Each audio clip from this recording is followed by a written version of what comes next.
Yo, what's up? Welcome back to another episode of The Source. Continuing with college football week 3 games here. Minnesota on the road in Chapel Hill.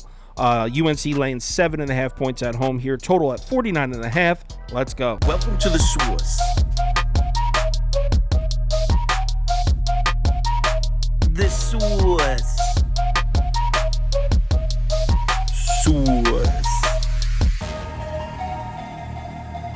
Hey, get the Source. So everybody is betting North Carolina in this one. UNC's crazy public. About 80% of the tickets, 97% of the handle on the Tar Heels as I'm recording this. Consensus line is still at 7.5, but I have seen a couple books move it. I think Caesars has it up at 8 now. So North Carolina's coming off a nail-biter last week. They almost lost at home to Appalachian State.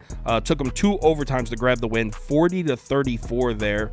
Drake May was definitely mediocre as hell in that game. Just 208 yards through the air. He did rush for the game-winning touchdown in double overtime, but this is not a performance you'd expect to see from Drake May in a home game against Appalachian State's defense. And we got to start asking what's going on here. I mean, this kid was lighting it up the first chunk of last season, but look at the numbers from his last 5 games. Just 236.8 yards per game, 6 touchdowns to 5 picks, QBR just barely over 75. Just isn't what we were expecting to see from this kid this year. What we're seeing is North Carolina lean a lot more on the run game. Omarion Hampton went off last week, 26 carries for 234 yards and 3 touchdowns, by far the best game of his career. And look at these North Carolina offensive numbers on the season so far. 56% run frequency, that's 30th in the FBS, 10th in rushing yards per game, 18th in yards per carry. They're currently ranked 4th in the country in effective rush.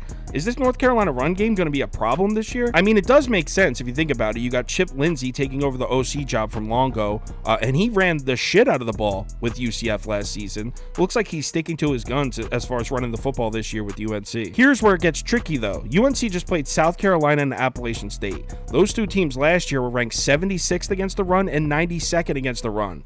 UNC has played 2 terrible run defense. This is a PJ Fleck Minnesota team, and they don't get run on like that. Last season, this run defense was ranked 25th in the FBS, 18th in rushing yards allowed per game, 38th in yards per carry. And this season, they seem to be picking up right where they left off last year. Through 2 games, they're allowing just 223.5 total yards of offense per game, just 8 points per game. They're ranked 7th in effective pass, 35th in effective rush. Yes, they've played Nebraska and Eastern Michigan, not exactly 2 electric offenses, but still, both are FBS programs. The downside for Minnesota is this kid, Kaliakmanis, is just not living up to the hype so far. I mean, he looked really bad in that Nebraska game to open the season. He was slightly better in week 2 against Eastern Michigan, but they mostly ran the ball. Minnesota had 56 carries for 296 yards rushing in that game. Kaliakmanis only dropped back to pass 15 times and still managed to throw a pick. I expect PJ Fleck to come out and run the football in this game just like he did last week. I mean, we just saw Appalachian State come into Chapel Hill and rush for 219 yards on 5 yards a carry on this UNC defense. It doesn't take a rocket scientist to guess what PJ Fleck's game plan is going to be offensively. And I know everyone's down on Minnesota's offense right now. I mean, partially because so many people watched that Minnesota-Nebraska game and they looked bad, really just couldn't do anything. But Nebraska always has a tough defensive front. Say what you want about Nebraska, but they usually do a decent job against the run. The thing is, if we use the last few years as a sample size, I think we've seen enough from PJ Fleck's teams to count on the run game being there, even though we haven't really seen it yet. There's no question at all that UNC has the quarterback edge here. It's not even a discussion. But if this game is just run game versus run game, right? Running versus running, I think Minnesota has the edge. Now, I'm sure UNC will utilize the passing game and probably win, but the way Chip Lindsey's been calling these games, I honestly don't know what to expect from the Tar Heel offense. Real quick, let's run through a couple trends.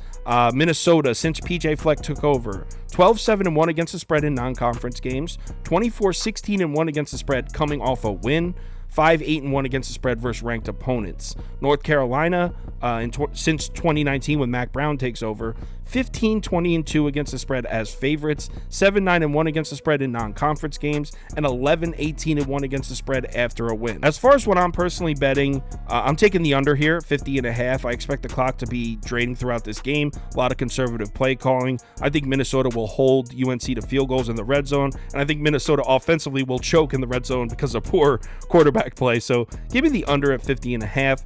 As far as a side, At 7.5, I feel like I have to bet Minnesota. If this game goes the way I think it's going to go, then those 7.5 points are going to come in handy. So definitely on the under 50.5. As far as Minnesota plus 7.5, tune into the live show. I want to see what the line does. So Saturday morning, 11 a.m., I'll make my final decision. Definitely on the under, though. If you want my top bets, parlay of the day, if you want to join the Discord, if you want to get in on the NFL Against the Spread giveaway contests every week, head over to KyleKirms.com. All the information can be found right on the homepage. College football, week 3. We're having a great year so far. Let's keep it rolling. Remember to bet responsibly, and I'll talk to you in the Discord.